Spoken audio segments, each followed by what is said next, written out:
Des tocs et des étoiles, l'émission gastronomique du Conseil régional de Lorraine. On prend toujours le temps régulièrement sur lorraine.eu de vous montrer tout ce qui fait que la Lorraine gastronomique, elle est connue dans le monde entier. On a beaucoup parlé recettes sucrées, on a parlé charcuterie et on voulait s'arrêter un long moment sur le fromage parce qu'on ne le sait pas assez.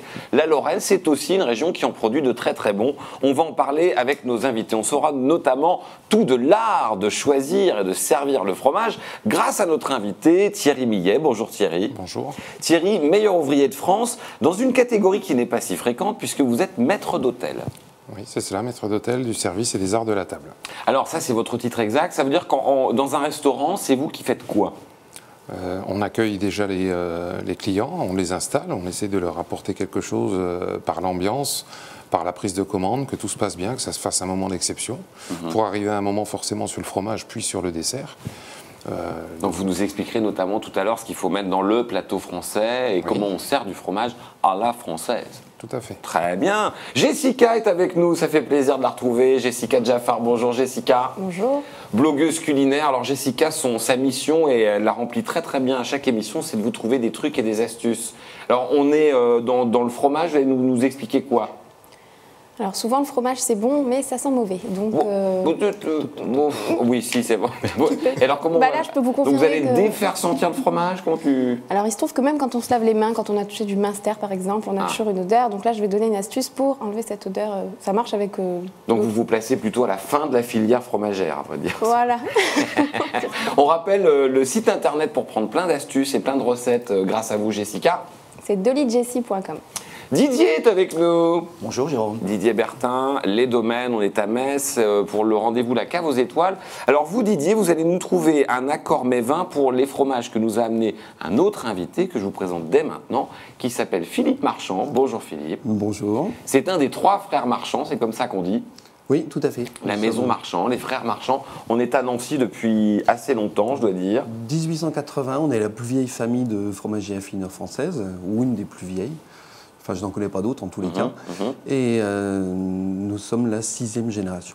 Et alors, vous avez amené avec vous des fromages qu'on va découvrir, déguster. Et Philippe, vous avez travaillé avec Didier. Didier a trouvé les fromages, les vins qui vont a priori très bien avec vos fromages. Vous nous direz si vous êtes d'accord. Vous n'êtes pas obligé d'agréer à ce qu'il dit. Hein. Pas de problème, ça. Philippe a jugé, comme on dit. Hein. On devrait avoir les mêmes. Mais normalement, on a les bons accords tous les deux. Ouais, j'ai l'impression que vous avez des accords mévins réguliers. On est lorrains avant tout, et puis on défend un peu notre terroir lorrain. Oui, parce que vous avez pris des vins lorrains. Vins lorrains, oui, d'exception un peu. Très bien. Des domaines qu'on ne connaît pas et qui méritent d'être connus. Alors, le fromage, on peut le déguster, on va dire, dans le milieu du repas, à la fin du repas, pardon, comme ça, mais on peut aussi le cuisiner. On va voir ça, si vous voulez bien, dans un premier reportage, puis on va revenir après au fromage non cuisiné. Donc, du fromage, on peut le mettre, notamment ce fromage, dans des recettes de tourte. Vous savez que la tourte, c'est une des spécialités lorraines. Hein.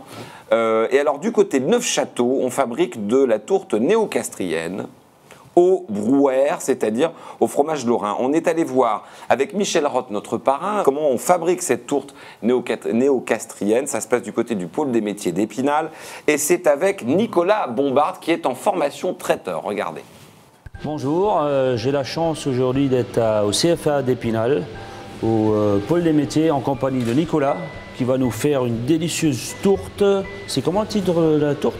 Une tourte néocastrienne. C'est une tourte à base de veau et de brouwer. Ah, le veau je connais, mais le brouwer c'est un fromage d'ici, alors du coin. Oui, c'est ça. Explique-nous tout ce qu'il y a de... comment elle marche. C'est une belle recette. Alors, on va préparer une pâte feuilletée. Oui, que je trouve déjà très intéressant dans ta recette, Nicolas, c'est déjà d'avoir 2 pâtes. En fait, la pâte brisée que tu vas sans doute mettre dans le moule, hein, c'est ça? Oui, au fond. Au fond. Pour faire notre base. Et ensuite, tu vas mettre celle-ci, la pâte feuilletée, oui. Au-dessus, c'est ça? Ouais. Donc le veau, on a dit que c'était un morceau d'épaule, coupé en petits dés. Ouais, mais ce qui est bien, c'est que vraiment, cette tourte lorraine, il y a beaucoup de recettes. Chacun, il y a des recettes de grand-mère, comme on dit. On va apporter le meilleur à la tourte. Voilà, le meilleur du meilleur. Donc là, on déglace Mirabelle, bien sûr, alcool. Donc après, on va mettre un petit peu de gris de toule. Bah tiens, voilà. Voilà, du gris de toule. On a bien de cello aussi.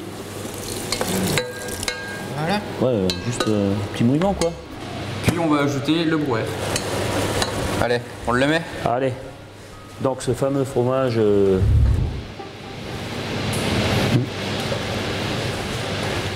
Voilà, on répartit Ouais. dans notre fond Voilà. et on essaye de le rabattre. Vous voyez, Ouais, superposer. d'accord, oui. Ça va éviter qu'elle coule Qu'elle quand coule, on va ouais. mettre l'appareil dedans. Bien sûr. On va étaler notre feuilletage. La pâte feuilletée, ouais, d'accord. Michel, je vous laisse. Ouais, le ouais, je vais le faire ça. Ah, ça me rappelle le bon vieux temps. Voilà. On va reprendre la dimension. Voilà la dimension. Hop. Voilà. Hop. Donc voilà notre Voilà. petite cheminée. Voilà. Donc il va nous permettre justement de couler l'appareil Voilà. pendant la cuisson, hein, c'est Oui, ça, c'est ça, en fin ouais. de cuisson. C'est joli, hein, j'aime bien ce côté naturel, arrondi comme ça, c'est super joli. Il nous reste à redorer un petit coup. On adore un peu. Allez, On va faire les dessins qui nous plaisent. Dessus. On fait des petites des feuilles. petites feuilles. C'est sympa les feuilles comme ça, ça garde le côté naturel.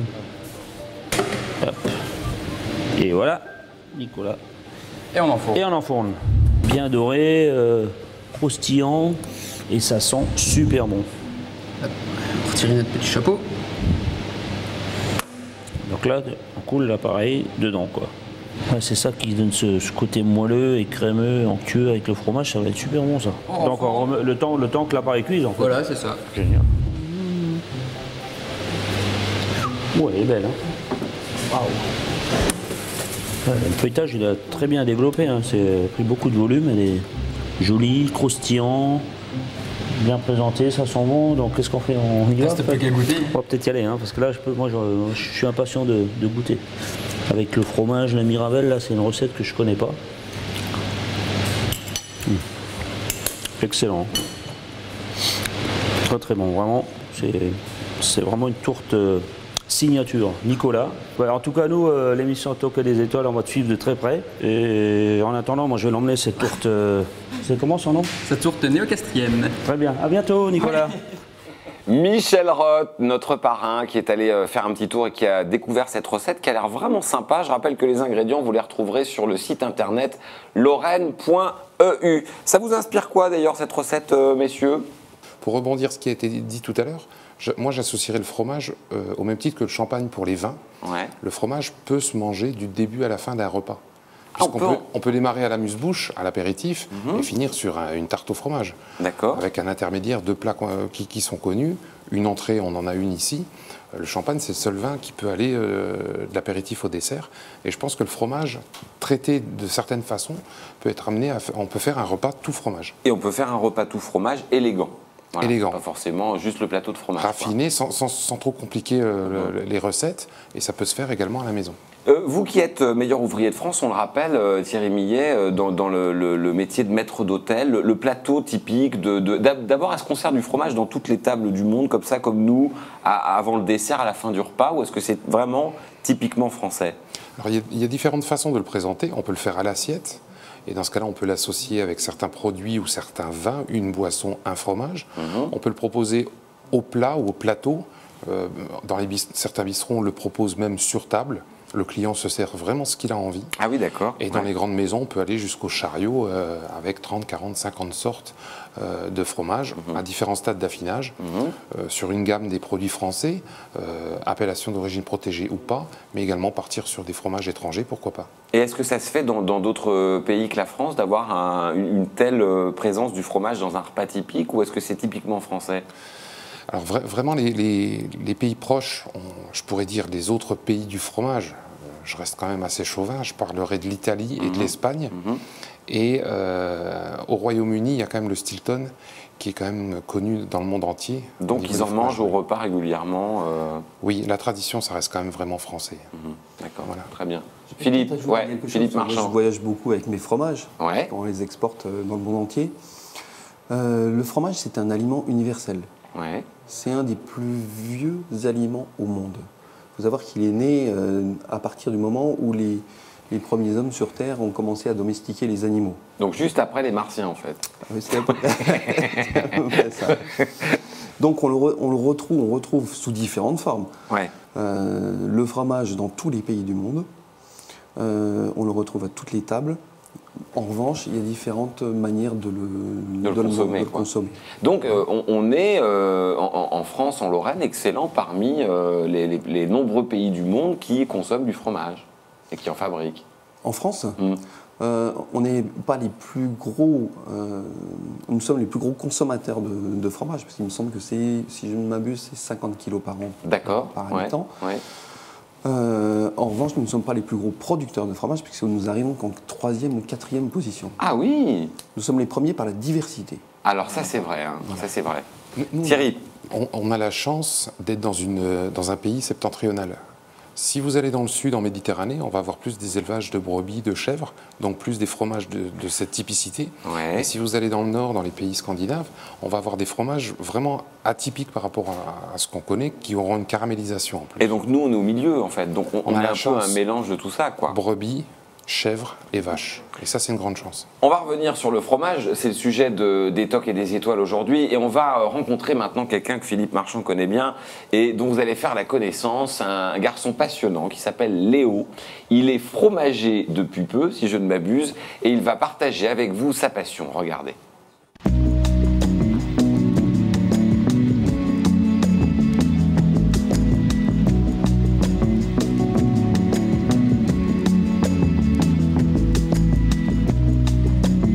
En sortie de 3e, j'ai fait un SAP dans l'hôtellerie-restauration, donc ça me plaisait beaucoup. Après, j'ai fait un BP, donc c'est une formation, c'est un niveau bac, donc pareil en alternance. Alors, je travaillais au Grand Hôtel à Gérardmer. Je me suis spécialisé dans le fromage, c'est vraiment ça qui me plaisait le plus. Au Grand Hôtel, je m'occupais du chariot de fromage. Notre fournisseur, c'était la Maison Marchand. Et donc voilà, on avait vraiment de beaux produits. Je m'amusais un petit peu à goûter un petit peu à tous les produits. Après, j'ai goûté vraiment des fromages qui m'ont plu. Et donc j'ai voulu continuer à faire de la vente. J'ai voulu faire de la vente dans le fromage. J'ai travaillé à Nancy, au marché couvert de Nancy. J'ai fait une formation à CQP vendeur conseil crémier fromager. Donc avec des meilleurs ouvriers de France, c'est vraiment quelque chose de très impressionnant. Et donc maintenant, je suis en CDI chez Marchand et je m'occupe principalement d'un bar à fromage. Donc on fait des ardoises de fromage avec de la charcuterie, de la salade, du vin, du bon pain.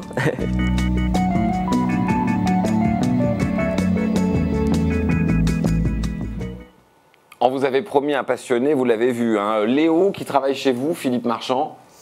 Oui, on a besoin de former les gens.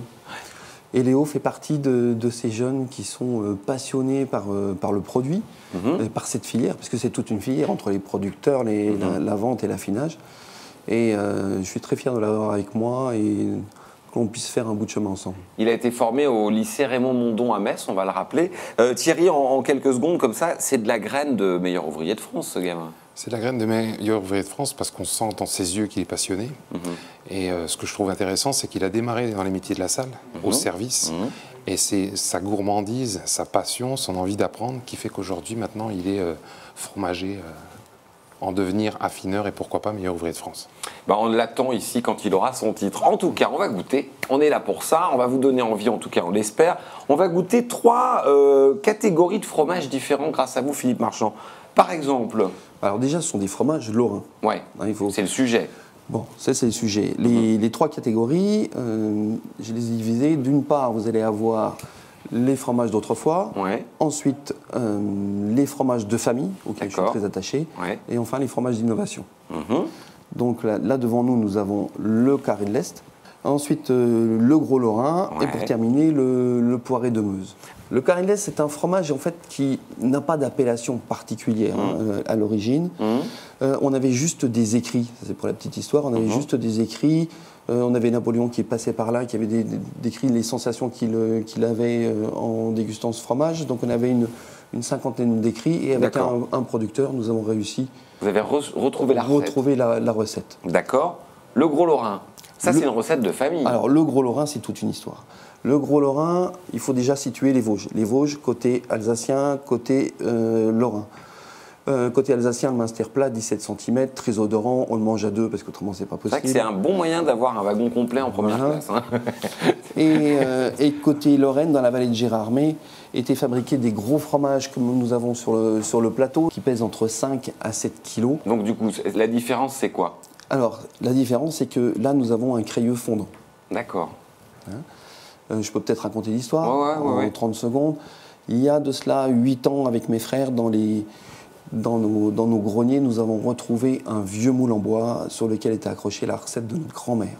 Il faut savoir que le Gros Lorrain, en affine à l'alcool de Mirabelle, à la liqueur de Mirabelle, entre autres. J'ai fait toutes les Vosges pour essayer de trouver un producteur qui puisse me refaire ce fromage. Personne n'en voulait. Comme faisait votre famille autrefois. Tout à fait. Sauf un qui allait arrêter parce qu'il ne s'en sortait plus. Et après des mois, voire 2 années de mise au point, nous avons mis au point ce fromage. Maintenant, ce producteur est sauvé, il faut le savoir. Et nous en faisons 20 tonnes par an et il est présent sur toutes les grandes tables dans le monde. Très bien. On va finir rapidement sur le poiré de Meuse, hein, c'est ça? Poiré de Meuse. Alors, le poiré de Meuse, c'est un... Vous pouvez goûter, les enfants, vous occupez pas de nous. Hein, Alors, le poiré de Meuse, c'est vraiment c'est un fromage de famille. Il faut savoir qu'autrefois, au Moyen-Âge, les femmes n'avaient pas beaucoup d'argent. Alors, soit elles s'occupaient des chèvres, parce que c'était considéré comme un sous-produit. Et autrement, elles récupéraient les fonds de cuve. Les fonds de cuve, elles faisaient un fromage qui n'avait pas de forme, pas de nom. Elles y ajoutaient des fruits secs, des fruits frais, et surtout, pour vitaliser les enfants, du schnapps. Donc, ça a bien changé. Et vous voyez. Donc, du coup, maintenant, nous avons ce poiré de Meuse. Ce poiré de Meuse, c'est un double crème affiné à l'alcool de poire et noisettes concassées. C'est super bon. Alors, c'est bien sûr sont des échantillons qu'on vous fait découvrir dans cette émission. Il y a énormément de fromages à déguster, que ce soit en Lorraine ou en France. En tout cas, merci Philippe de nous avoir présenté quelques-uns de ces fromages. Il en a beaucoup plus en réalité, j'ai envie de dire, dans ces établissements. J'ai vu Jessica boulotter pas mal de fromages. Il est temps pour elle d'utiliser ces trucs et ces astuces. Regardez. Oui, parce que mon petit bouchon, c'est bien beau de... Et puis alors, elle le tient, franchement, vous l'avez remarqué, hein, Thierry. Ah bah oui, je le tripote bien. Son fromage, elle le tient, bon, bah, comment vous dire, Jessica, que si vous prenez le bus tout à l'heure, ça risque de créer une certaine tension, je dois dire, à l'arrière. C'est pour ça qu'on va faire cette petite astuce. Alors, c'est quoi votre astuce? Déjà, Jérôme, je vais te demander de sentir mes doigts. Je ne demande pas ça couramment aux gens, mais... Oui, de loin, je pense que ça suffit. Oui, non, ça va. Même là, plutôt. Non, c'est vrai que c'est quand même très odorant. Hein, Est-ce que c'est signe de bon fromage? Est-ce qu'en gros, est-ce que plus il pue, plus il est... Tu vois bien? Non. En revanche, quand on est dans nos caves, on reconnaît les bonnes odeurs des mauvaises. Et on peut très bien avoir des fromages qui s'affinent très mal. Et là, il y a des odeurs caractéristiques. D'accord. Alors là, vous avez bon, vous avez quand même... bref, c'est bien imprégné. Je ne peux pas dire à une demoiselle, vous avez les doigts qui sentent le fromage. Quand tu veux que je dise ça. Comment vous allez vous en débarrasser de cette odeur? Sauf que des fromages assez forts, comme le Münster, ou même celui-ci, je crois qu'il est assez... Le Gros Lorrain. Ah ben, on remet un coup. Écoute, non, maintenant. C'est de la gourmandise, là. Ça fait partie de la famille des Münster. Voilà. Ah oui, donc même si on se lave les mains avec du savon, l'odeur est toujours là, en théorie. Enfin, moi, quand je le fais à la maison, mes mains sont toujours le Münster. Peut-être que vous ne mettez pas assez de savon, mais c'est un autre sujet. Alors du coup, comment fait-on? Bon, alors l'astuce, c'est de prendre tout simplement de l'eau tiède. Oui. Et de prendre quelque chose en inox, donc une cuillère, un couteau, une fourchette, peu importe. Vous trempez vos mains dans l'eau. D'accord. Et là, il suffit juste de frotter toutes les parties qui sentent mauvais avec la cuillère dans l'eau. Et il se trouve que l'inox a cette particularité de retirer les odeurs. Donc ça marche aussi bien avec du fromage, des oignons, et tout, toutes ces odeurs persistantes. Je note quand même que c'est très élégant comme... C'est un peu spécial, mais, non, mais en général vous êtes tout seul quand vous le faites. Donc évidemment, si vous avez de grandes mains, prévoyez plutôt une bassine. Parce que là, en l'occurrence, j'ai de grandes mains. Là, c'est le petit format, là, des petites mains. Ou une louche, ouais, c'est pas mettre ça. Donc d'accord, et donc là, après... Vraiment, voilà. C'est bien. Combien de temps faut faire? Sinon, j'envoie la pub. Hein. Ah bah, il n'y en a pas. Alors, je mets sur les mains et en principe... Bien. Elle en met partout, c'est super. Oh, le beau linge. Alors, d'accord, très bien. Donc là, a priori, on est tranquille. Tout est dans l'eau. Non, mais ça marche. Ouais, mais c'est super. À chaque fois, j'y crois pas, moi. Alors, vous avez un autre truc, je crois. On va vérifier, voilà. Parfait. Alors là, vraiment, blague à part, ça ne sent plus rien. Enfin, la main ne sent plus rien. Ça sent pas l'inox? Ça sent un peu l'inox maintenant. Très bonne remarque de Thierry. Ensuite, qu'est-ce qu'on peut faire pour... Par exemple, mettons qu'on ait un plateau, mais alors genre le plateau, il envoie du bois. Hein, il sent vraiment très fort. On a mis 12 Münster ensemble. Alors, il se trouve qu'il y a des astuces pour les gens qui conservent leur fromage au frigo pour empêcher les mauvaises odeurs. Oui. Donc, de mettre du charbon actif, du thym, un citron coupé en deux. Vous en mettez un de chaque côté du frigo, plus d'odeur. Mais maintenant qu'on a des spécialistes du fromage, ils vont vous dire de ne jamais conserver votre fromage au frigo. Oui, je sentais votre regard s'allumer. Oui, j'étais très intéressé. Non, évidemment, la meilleure solution, c'est d'avoir une cave, et une vieille cave, et de mettre ses fromages dans cette cave. Maintenant, si on a un appartement, c'est compliqué. Et une chose toute simple à faire, c'est mettre les fromages dans une boîte tupperware fermée. C'est pas bête. Dans la cuisine, directement. La pire ennemie du fromage, c'est le manque d'humidité. Très bien. Thierry, point de vue. Pour retrouver les mauvaises odeurs comme les bonnes dans une cave à fromage, il faut bien que ce soit neutre au départ. Et un frigo n'est jamais neutre aromatiquement parlant. D'accord, donc on évite le dans frigo. ma cuisine, je peux le laisser comme ça sur la table. La cuisine est un peu chaude, un peu trop si j'ai pas de tempérée. cave.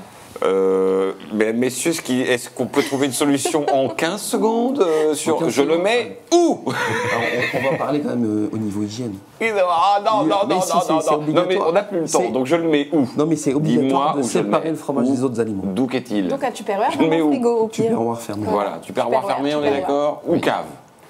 Si on a un bon fromager, comme Philippe, on peut aussi demander à avoir ces fromages sous vide individuellement. On va peut-être enchaîner. On revient maintenant. On va aller. Didier Bertin. Voilà.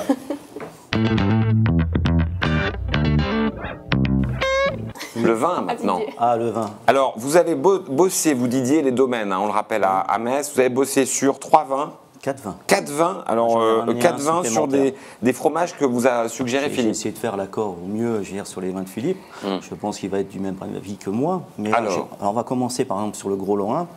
J'ai été sur un auxerrois, domaine Regina. Très bien, à Toul. Sa région, en plus de ça, de la Meurthe-et-Moselle, dans le Toulois.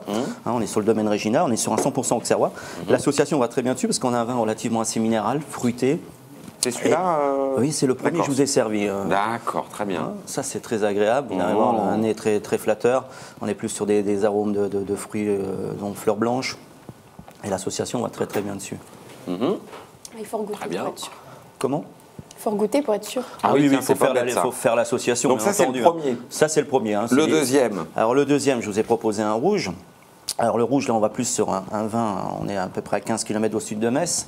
On est sur la commune d'Ancy-sur-Moselle. C'est un vin du domaine Ève Maurice, la famille Maurice, qui a déjà 3 générations, si je ne me trompe pas. On est sur la cuvée Rubis, on est sur un 100% Pinot Noir. Je préfère conseiller ce vin-là, éventuellement même sur le Gros Lorrain que je venais de citer avant, parce que c'est un vin qui va très bien s'associer en tant que vin rouge et un vin relativement assez fruité, léger, qu'on peut servir relativement assez frais. J'ai toujours température de service entre 10 et 12. Température conseillée en général pour la conservation des vins en cave. Peut très bien s'associer éventuellement sur le poiré. Tout à l'heure, on parlait avec le côté, l'association, parce qu'on a un fromage qui est relativement assez affiné. Vous avez pu voir vos assiettes, il prend beaucoup de chemin. Bien fatigué, il est bien affiné. Ça, l'association va très très bien dessus. Et éventuellement, l'association du Pinot Noir, je disais, celui-ci. Et aussi, quand on est plus sur, entre Ars et Ancy. Les fameuses arches. Il aime bien ce coin-là. Je suis né là-bas, moi. Je suis natif d'Ancy-sur-Moselle, voilà. Comme ça, tout le monde est au courant. Ça semble assez bien. Voilà, c'est un village très sympa où il y a quand même des personnalités comme Raymond Mondon, qui était maire de Metz. Évidemment. Là, on est sur une appellation, je vais dire Pinot Noir, mais je veux dire c'est un vin 100% bio. Ce qui veut dire on est très faible en degrés alcooliques déjà, et on est sur un 100% Pinot Noir. C'est un domaine qui a à peu près 1,5 hectare. Ça, je ne suggère pas trop parce qu'il n'a pas beaucoup de ventes, mais c'est quelqu'un de très sympathique et qui mérite d'être connu. Voilà. C'est Daniel Stapierevich, voilà, le nom du viticulteur. D'accord, vous retrouvez, on le rappelle, les informations sur notre site internet. Quatrième et dernière bouteille. Voilà, un Pinot Gris. Un Pinot Gris, je reviens sur Ancy-sur-Moselle, le domaine de Ève Maurice. Là, on est plus sur un vin pour associer, je vais dire, le Gros Lorrain. Tout à l'heure, on parlait un peu de minéralité, on a plus le côté fruité et le côté un peu, comment dire, sucre résiduel. Et on a le côté aussi moelleux derrière, comme on est sur une pâte molle à croûte fleurie, si je ne me trompe pas. C'est un peu comme le principe du master, lavé et affiné. Et ce fromage-là va très très bien pour une fin de repas. Merci Didier. Vous n'êtes pas exclusif en plus puisque vous êtes allé voir d'autres confrères, des cavistes, et vous leur avez demandé justement de vous donner eux aussi des idées d'accords mets vins entre le Gros Lorrain, le Carré de l'Est et les vins que eux ont choisis. Regardez.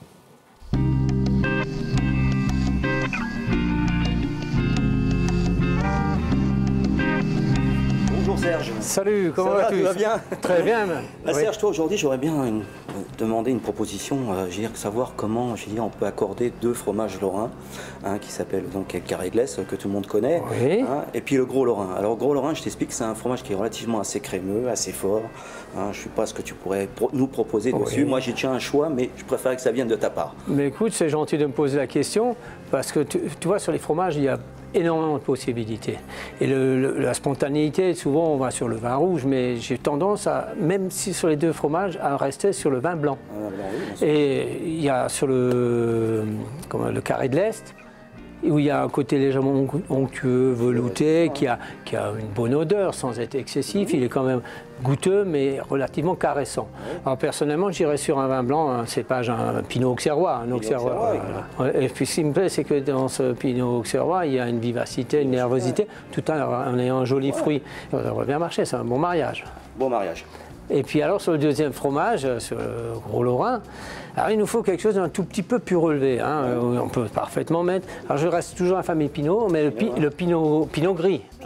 Alors le Pinot gris qui a un plus de densité, qui a une belle opulence, un fruité un petit peu plus expressif et une superbe complexité.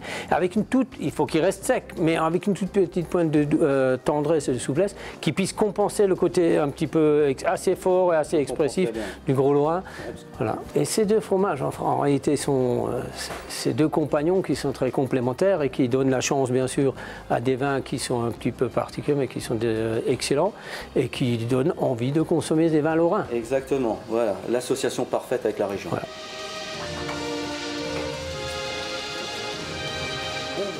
Bonjour Didier, comment ça va? Ça va, très bien. Sur un Carré de l'Est. On va plutôt partir sur quelque chose d'assez minéral, d'assez fruité, droit, d'assez croquant. C'est l'Auxerrois. Je pense que c'est un cépage qui ira très bien avec le Carré de l'Est. Ouais. Je te fais goûter ça. Ouais. Pas mal de limpidité, qui est pas mal, qui est très présent. On voit que c'est un vin jeune relativement. Le nez, chose un peu sur la fleur blanche. Fleur blanche, agrumes, et c'est pour ça je pense que... Il reste soit sur l'agrume, le côté pamplemousse, oui. Le côté citron. C'est assez typique du cépage. Petite pointe de citron vert. Et l'acidité qui tient sa longueur et qui relève justement le fromage. Sur le Gros Lorrain, quelque chose avec un peu plus de matière, un peu plus de volume, quelque chose d'un peu plus gras, plus large en fait. Autant l'Auxerrois est tout en minéralité, en longueur, en trame acidulée. Celui-ci, on garde le fruité, plus de volume. Et je pense que ça accompagnera bien le Gros Lorrain. On est différent par rapport au premier. On est moins sur le côté agrume, on est vraiment plus... miel, une petite pointe de miel. Miel, légèrement beurré. Voilà. Déjà, la vinification n'est pas la même sur les deux vins. Tellement plus de corps, plus de richesse.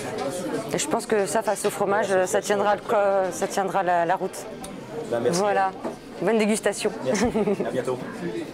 Et voilà, vous savez tous sur ce moment stratégique du repas français, l'accord mets-vin consacré à ces fromages lorrains qu'on a découverts dans cette émission aujourd'hui. À propos de moments un peu stratégiques, on va terminer par le savoir-faire de notre meilleur ouvrier de France, Thierry Millet. Thierry, maître d'hôtel, on le rappelle. Comment on sert le vin? Et on va finir avec ces images. Comment on doit faire en France dans les règles de l'art? On prend la bouteille en pleine main, on garde l'étiquette pour pouvoir la montrer aux invités, qu'ils soient au restaurant ou à la maison. On va simplement, avec une verrie adaptée, servir 2 à 3 gorgées, pas plus. Il vaut mieux revenir au fur et à mesure pour pas que le vin se réchauffe trop dans le verre. Dans le verre, et ensuite, on va reposer la bouteille soit en centre de table, soit dans un seau s'il s'agit d'un blanc, et puis qu'il faut le tenir à température ambiante. Très bien. Toujours un petit quart de tour, pour empêcher la goutte de tacher une nappe, quoi. La nappe de la belle-mère ou de la grand-mère. Stratégique. Également, ne pas tacher la nappe de la belle-mère. Tout à fait. Un grand merci Thierry Millet d'être venu nous voir, meilleur ouvrier de France, maître d'hôtel et autres fiefs, j'ai envie de dire. On avait avec nous évidemment Jessica Jaffar. Jessica, on vous retrouve sur votre blog. dolitjessie.com. Didier Bertin, les domaines comme chaque fois. Merci pour tous ces choix. Merci. Et on remercie notre invité également, Philippe Marchand, la Maison Marchand à Nancy. Merci. Merci à vous. On revient très vite pour une autre émission culinaire grâce au Conseil régional de Lorraine.